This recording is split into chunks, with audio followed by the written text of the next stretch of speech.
You ask Tiger to solve. This deals with linear equations with one unknown. The final result is x equals -50. Let's solve it step by step. Simplify the expression. Simplify the arithmetic. Swap sides.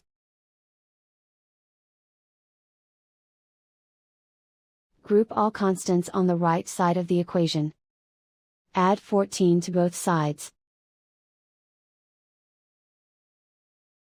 Simplify the arithmetic.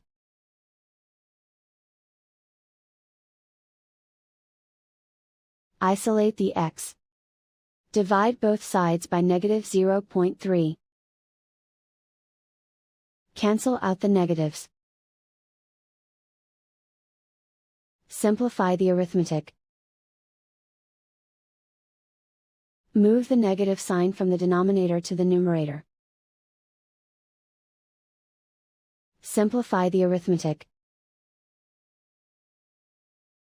And so the final result is x equals -50.